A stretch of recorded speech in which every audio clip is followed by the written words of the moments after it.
Later today, we will learn the measures St. Louis City and County will be taking to reopen schools in the fall. The Jennings schools are already back in session, the first district in our area to return to class.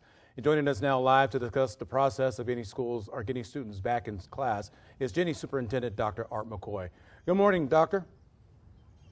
Good morning. It's great to be with you, Rennie. I'm glad you're here. What protocols did you guys put into place in order to reopen? So we put in place online screeners, which students are able to take, and parents as well as teachers online, and I immediately get the results as well as the principal and several others, HR. We also put in place masks, as you see I'm wearing.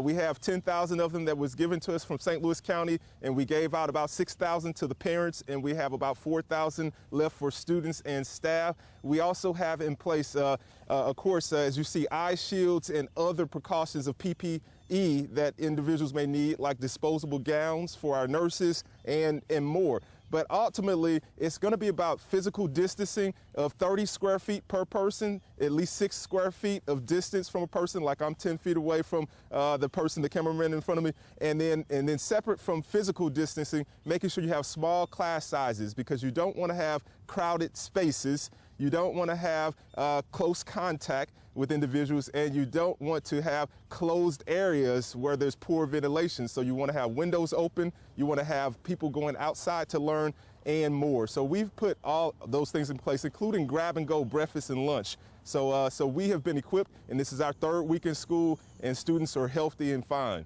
That's great to hear. What has been the biggest hurdle so far, though? The biggest hurdle has been seeing a 30% to at times 40% absenteeism rate for those who could have come to school.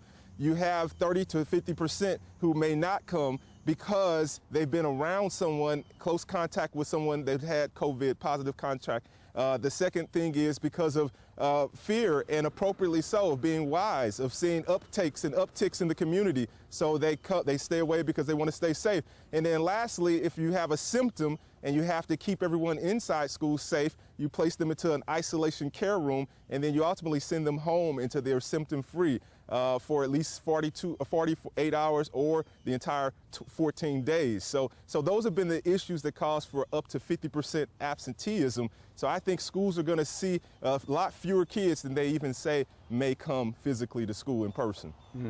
What are the benefits of in-person learning? You get to basically have a closer relationship and connection to a person. Secondly, you get to see the body. So physical body language is 70% of human communication.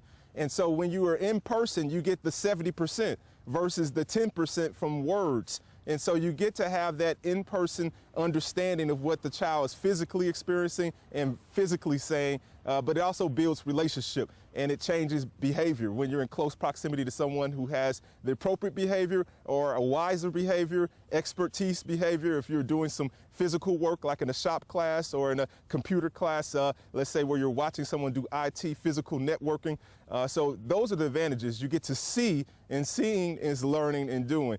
There's a lot. A picture is worth 1,000 words, and so you get to move faster in your learning. All right, Dr. McCoy, thank you so much for joining us this morning. Best of luck with the school year, and hopefully all those kids will be able to get in school and get that in-person learning as well. Thank you again, sir. Again today, we will learn the guidelines for schools in the county and in the city. Be sure to have the 5 on Your Side app on your smartphone. As soon as we learn about those plans, we will send out a notification right to your phone.